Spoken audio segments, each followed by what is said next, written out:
শিল্পের দ্রুত অগ্রগতিতে সড়কপথ বা সড়ক যোগাযোগ ব্যবস্থা মেরুদণ্ড হিসেবে কাজ করে। কাঁচামাল সংগ্রহ থেকে শুরু করে উৎপাদিত পণ্য ক্রেতাদের কাছে পৌঁছানো প্রতিটি স্তরে সড়কের ভূমিকা অপরিসীম। ডাবল ইঞ্জিন সরকারের আমলে পশ্চিমবঙ্গে শিল্পের পথ সুচারু করতে সড়ক পরিবহন ব্যবস্থায় গুরুত্ব দিচ্ছে সরকার। ইতিমধ্যেই এই নিয়ে পূর্ত এবং জনস্বাস্থ্য কারিগরি মন্ত্রী অজয় কুমার পোদ্দার দিল্লিতে গিয়েছিলেন। সাক্ষাৎ করেন সড়ক পরিবহন এবং মহাসড়ক মন্ত্রী নীতিন গডকরির সঙ্গে। রাজ্যের পূর্ত দপ্তরের সঙ্গে গুরুত্বপূর্ণ বৈঠক সারেন তিনি। জাতীয় সড়ক, রাজ্য সড়ক, সেতু এবং সড়ক অবকাঠামো উন্নয়ন সংক্রান্ত একাধিক গুরুত্বপূর্ণ বিষয় নিয়ে বিস্তারিত আলোচনা হয়। পাশাপাশি রাজ্যের সার্বিক উন্নয়ন এবং উন্নত যোগাযোগ ব্যবস্থা গড়ে তোলার লক্ষ্যে বিভিন্ন গুরুত্বপূর্ণ প্রস্তাব নিয়ে কেন্দ্রীয় মন্ত্রীর কাছে উপস্থাপনা করা হয় বলেই জানান পূর্ত এবং জনস্বাস্থ্য কারিগরি মন্ত্রী অজয় পোদ্দার। অজয় পোদ্দার জানান, নীতিন গডকরি সবকিছু নিয়েই ইতিবাচক বার্তা দিয়েছেন। আটকে থাকা একাধিক প্রকল্পের জট কাটতে চলেছে এবার। আর আপনি যে দিল্লি এসেছেন, তা আপনার হাতে কোনো পত্রক দিয়ে যাব যে আপনি গিয়ে নিজে স্টেটে বলতে পারবেন এই 2000-4000 করোড় আমি নিয়ে এসেছি।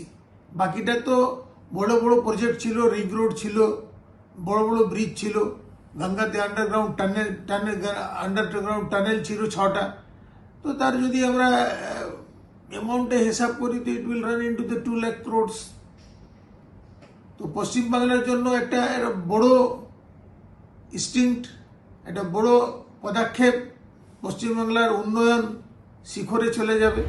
কেন্দ্র এবং রাজ্য সরকারের সমন্বিত উদ্যোগে পশ্চিমবঙ্গের সড়ক, সেতু এবং অন্যান্য পরিকাঠামো উন্নয়ন আরও গতি পাবে, যার ফলে রাজ্যের অর্থনৈতিক অগ্রগতি, শিল্পোন্নয়ন এবং সাধারণ মানুষের যাতায়াত এবং জীবনযাত্রার মান উল্লেখযোগ্যভাবে উন্নত হবে বলেও মনে করছেন পূর্ত এবং জনস্বাস্থ্য কারিগরি মন্ত্রী অজয় পোদ্দার। ইনফ্রাস্ট্রাকচার স্ট্রেনদেন হলে ইন্ডাস্ট্রি থেকে আরম্ভ করে সব কিছু বাড়ে, সেটাই আমরা অপেক্ষা করছি। আর নীতিন গডকরিজিকে অসংখ্য ধন্যবাদ।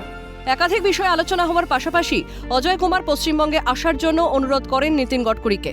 তার অনুরোধে মাননীয় কেন্দ্রীয় মন্ত্রী জানিয়েছেন শীঘ্রই বঙ্গ সফরে আসবেন তিনি।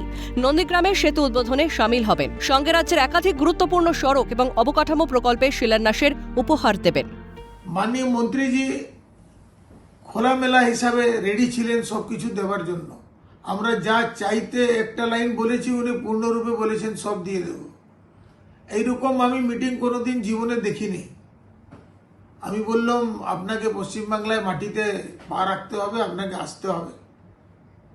আর উনি বললেন একটা ব্রিজের শিলান্যাস করতে আমি নিশ্চয়ই আসবো, তার সঙ্গে 20,000 কোটি টাকার কমপক্ষে সওগাত আপনাকে দিয়ে যাব।